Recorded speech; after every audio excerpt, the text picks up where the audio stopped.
I welcome you all for this session on components of canal. We know canal is an artificial channel that leads the water from its source to the destination. This canal has a number of different components. Each of these components they facilitate the canal to function properly. The smooth functioning of the canal is possible due to various components.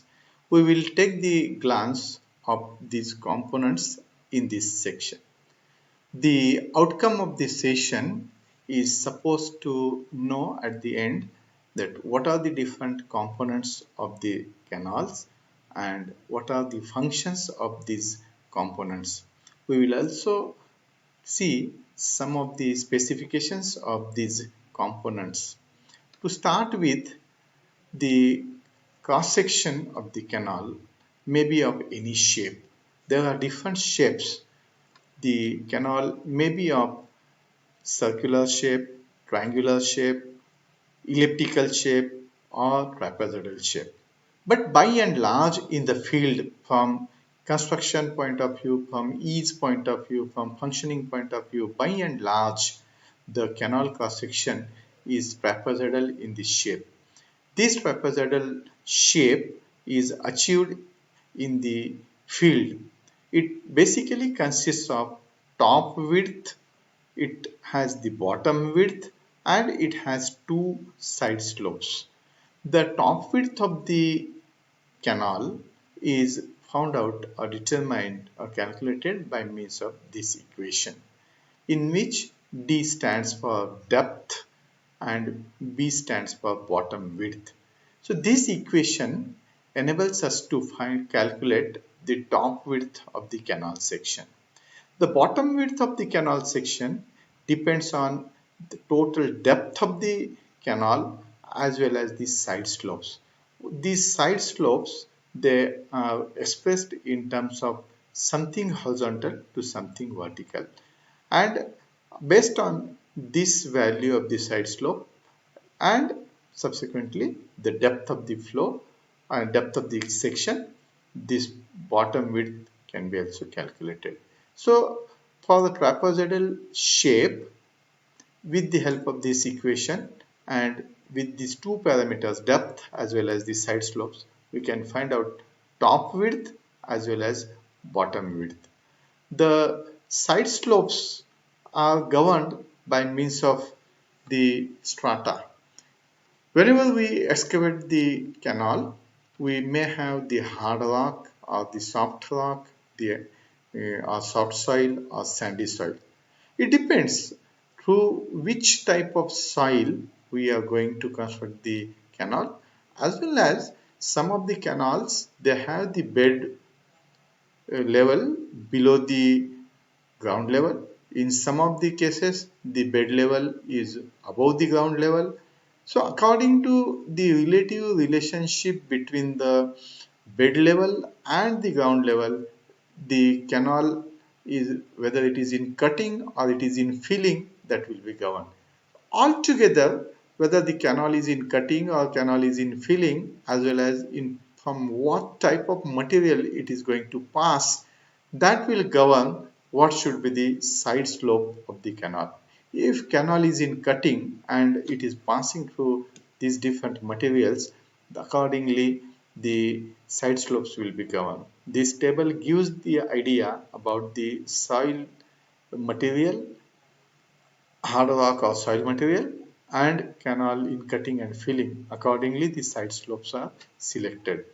The second component of the canal is the berm. Berm is the horizontal passage which is constructed either in canal in cutting or canal in filling. This berm enables us to break the slope of the canal. Canal has slope from its top width to bed width.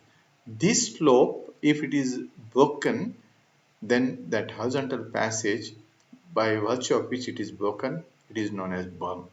Berm allows us to increase to extend the base width of the canal so as far the seepage line is concerned. If the seepage line is passing through the downstream slope of the canal bank or this canal end edge on either side, it is not good for stability of the slope. So to keep this seepage line within the base width, total base width, not bed width, base width, we have to extend this total base width by providing the berm. So berm has to serve two functions.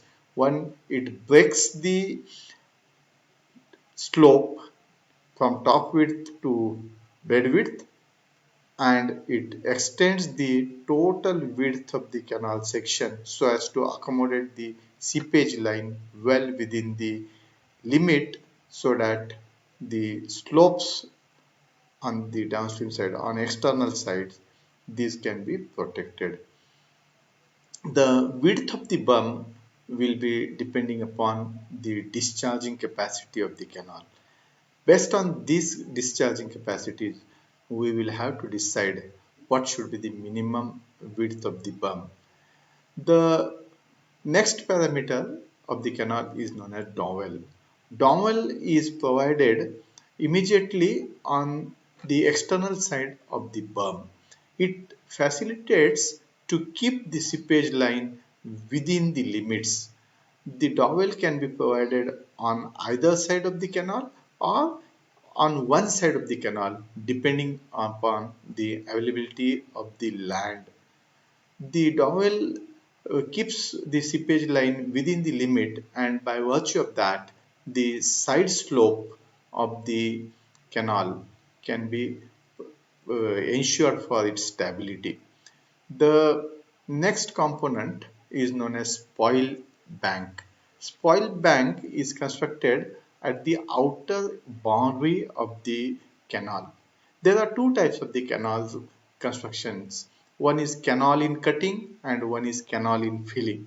As and when we go for canal in cutting and we get the material, excavated material, which is more than the required for canal in filling stage, then such extra material is stored on the edge, on the boundary of the canal, in the form of one small bund, in the form of one small levee, or in the form of some small bank. Such a small bank constructed at the edge of the land to accommodate the extra material during canal in cutting stage. Such bank is known as spoil bank. This is a dump because the material is dumped here. The extra excavated material is dumped here. So it is also known as a dump. The next component is borrow pits. Borrow pits are taken in the bed of the canal. In the bed of the canal, when we excavate along the alignment of the canal, along maybe along the center line of the canal, such small pits are constructed. Those are known as borrow pits. Borrow pit, when we excavate that, it should not have the width greater than the bed width of the canal section. So that it should be less than half the bed width of the canal section. The purpose of excavation of the borrow pit has two folds. One, it enhances the channel storage capacity of the canal, and one more function it serves, that this material excavated from borrow pit can be used for the construction of left bank or right bank if canal is in filling. After this borrow pit, there is one more component which is known as counter or back berm. Counter or back berm is provided in the canal section beyond the edge, This is the edge of the canal. This is the bunt. This is the levee, or this is the bank which is constructed. Had it been constructed in one piece, there were chances that the saturation gradient line, or which is also known as top phreatic line, or it is also known as the seepage line, that seepage line would have emerged out of this bank. So to accommodate that line within the limits, the counter back bump is constructed. It again serves the same purpose of extending the base width of the canal section in filling. This is provided for sake of achieving the stability of the slope which is on the edge of the canal. The slope can be selected based on which type of material is existing.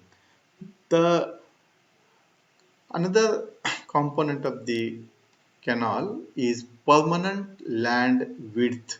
When we construct the canal, it starts from one edge to another edge, and in between that there are so many different components accommodated.